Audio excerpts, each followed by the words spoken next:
Buenas tardes, compañeros. Vamos a continuar con la clase de biosíntesis de nucleótidos y comenzamos que hay dos vías, la vía de novo o la nueva ruta y la vía de salvataje. Estas tanto para las bases púricas como para las pirimidínicas.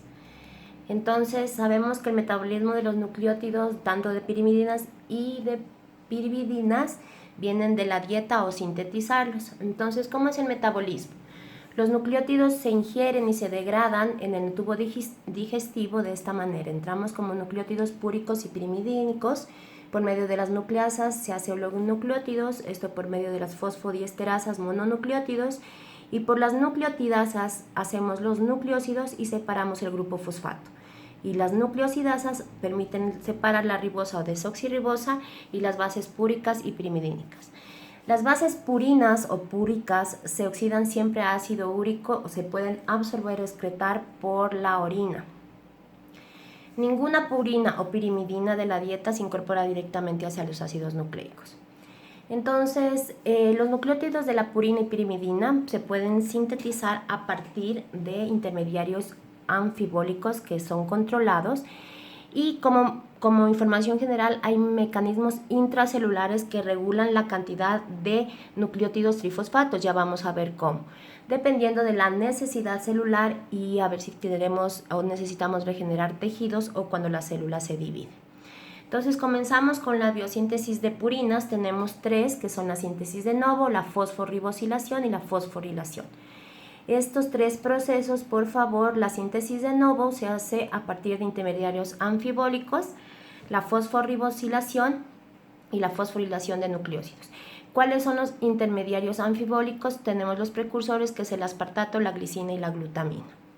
Entonces comenzamos que la síntesis de las purinas se hace por medio de la síntesis de novo, es decir, intermediarios anfibólicos, y comienza a partir de la alfa-D ribosa 5-fosfato. Y por medio de 11 reacciones que son importantes, pero no las vamos a mencionar en este momento, vamos a llegar a ser inosina monofosfato o IMP.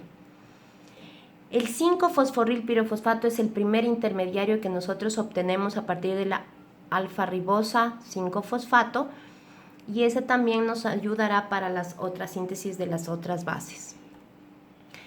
Entonces, el determinante principal de la biosíntesis de los nucleótidos depende de la concentración de este PRPP, que le vamos a llamar así desde ahora en adelante. Obviamente, la síntesis de este PRPP depende mucho de la disponibilidad de la ribosa 5-fosfato y de su enzima de la fosforribosil pirofosfato sintetasa. Al final, la PRPP se convierte en inosin monofosfato, que lo tenemos acá, que es el primer nucleótido de purina. Aquí tenemos toda la reacción donde ustedes la pueden observar. Comenzamos con alfa-ribosa 5-fosfato, se transforma en PRPP por medio de la PRPP sintetasa hasta llegar a la inosin monofosfato. ¿Cómo vamos a transformar esta inosin monofosfato en AMP o adenosin monofosfato? Pues muy fácil, aquí tenemos. A partir del IMPP se van a formar tanto AMP o adenosin monofosfato y guanosin monofosfato. Obviamente va a depender de la transferencia de fosforilos por medio del ATP, y el AMP por medio del ATP más una quinasa se transformará en ADP, y la GMP por la misma quinasa con ATP se transformará en AEDP. Cuando queremos que se transforme en GTP y ATP, pues obviamente tenemos que seguir fosforilando, ¿no es cierto? Vamos a ver entonces, como les indico, la síntesis de novo está dependiendo de la concentración del PRPP, que depende obviamente de la síntesis, depende de la disponibilidad de la ribosa 5-fosfato y de la PRPP. Hay una cosa importante que son mecanismos que regulan esta conversión, y es que el IMP se transforma en AMP o GMP, pero actuando en forma cruzada, es decir, para formar AMP actúa el GTP y para formar GMP actúa el ATP. Esta regulación permite que se disminuye la síntesis de los nucleótidos cuando hay deficiencia del otro nucleótido. Tenemos la siguiente síntesis de las fosforibosilación de purinas. Obviamente, ¿qué es lo que vamos a hacer? A una purina libre le vamos a mezclar con nuestro PRPP, que ya sabemos, ¿no es cierto?, para formar nuestras bases púricas libres. ¿Por medio de quién? De liposantina guanin fosforil transferasa, que sirve para la hiposantina y la guanina, y la adenosin fosforil transferasa, que es para la adenina, más RPP hace AMP. La hiposantina IMP y la guanina GMP. No nos olvidemos que estas son purinas libres. Entonces, los nucleótidos trifosfatos son los que utilizamos, acuérdense cuáles son, el ATP, ¿no es cierto?, que se sintetiza a partir del ADP, cuando estamos en reacciones de glucólisis. De ADP a ATP lo hacemos por la adenilato quinasa, por favor. No nos olvidemos que cuando estamos trabajando con fósforo son las quinasas las que intervienen. El nucleósido trifosfato, el ATP, es el que transfiere o convierte a nucleósidos difosfatos a trifosfatos. La tercera parte de la biosíntesis de los nucleótidos de purinas, obviamente, es la fosforilación de nucleósidos de purinas y es la formación de difosfatos y trifosfatos. Esta es catalizada por la adenosina quinasa, que convierte la adenosina en AMP y la desoxiadenosina en DAMP, es decir, adenosin monofosfato. La desoxitidina quinasa fosforila a esta desoxicitidina y a la desoxiguanosina para hacerles desoxicitidin monofosfato y desoxiguanosin monofosfato. Entonces, aquí tenemos aquí la GMP más ATP hace GDP, la GDP más ATP hace GTP y la MP más ATP hace ADP. Obviamente, este segundo mecanismo que lo estamos viendo acá es transferir aún más fósforo para hacer nuestros trifosfatos. El hígado es el principal sitio de biosíntesis de los nucleótidos de purinas.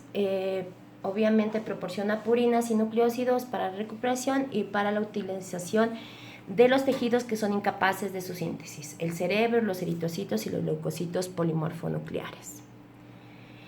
Como sabemos, las bases púricas van a terminar siendo ácido úrico, ¿no es cierto? Entonces aquí tenemos a la adenosina, que por medio de la adenosin deaminasa va a ser inosina, y esta se va a hacer hiposantina. Esta hiposantina por la santina oxidasa se hará santina, y la guanina por la guanindeanaminasa se hará santina. La santina es el principal precursor del ácido úrico. Esta santina, por medio de la santina oxidasa, hará ácido úrico. Es decir, la hiposantina y la guanina tienen que transformarse en santina. Entonces, aquí vemos, por favor, paso a paso cómo va viendo. Entonces, la adenosina con la adenosin deaminasa saca amoníaco y cambia a inosina. Ingresa un fósforo para fosforilar a la pentosa de la inosina y la forma en hiposantina. La hiposantina con la santina oxidasa, ¿no es cierto?, se transforma a santina, que es el intermediario directo del ácido úrico, como les digo. Y la guanosina también se va a formar en santina, como les indiqué. Una vez que la santina, que es el intermediario directo del ácido úrico, está formada por medio de la santina oxidasa más agua y oxígeno, formará ácido úrico. Y el ácido úrico se elimina por la orina. Vamos a la síntesis de las pirimidinas. Estas son un poco más fáciles. Tienen solo dos fases, una síntesis de novo y una reacción de recuperación. Sus precursores son CO2, glutamina y aspartato. Entonces, vamos a la síntesis de novo. Lo que podemos ver es que hay un gasto energético, 4 ATPs. El anillo es mucho más corto y utiliza menos intermediarios, y como les indico, utiliza aspartato, glutamina y CO2. ¿Cómo comienza? Comenzamos con CO2, glutamina y ATP. ¿Por medio de quién?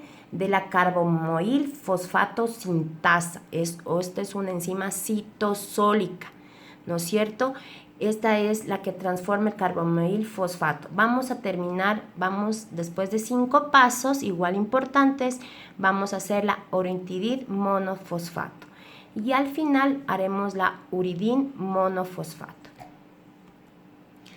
Las de recuperación, pues aquí solamente se utiliza la pirimidina fosforil transferasa, que transforma el orotato. Estas son pirimidinas libres, ¿no es cierto?, en sus nucleótidos. Ahora, cuando nosotros vamos a degradar a las pirimidinas, ¿cuáles son los productos finales? CO2, NH3, beta-alanina y beta-amino isobutirato. ¿Cómo lo hacemos? De la siguiente manera. Tenemos aquí a la citidina y la desoxicitidina, ¿no es cierto? Se convierten en uridina y en desoxiuridina, ¿por quién?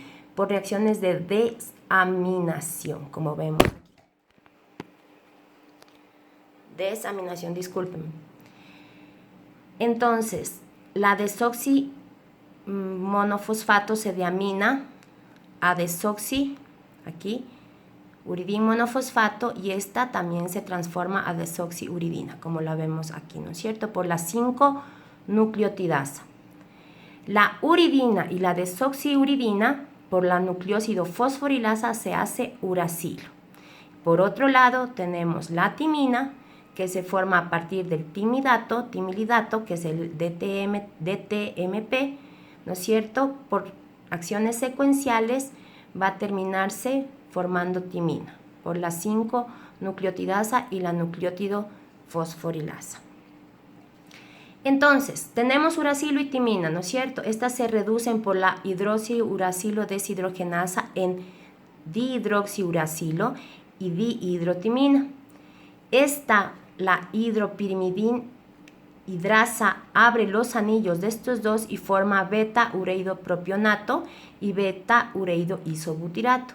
Y gracias a la ureidopropionasa se hace la beta-alanina y la beta-aminoisobutirato, que son los productos finales de las pirimidinas.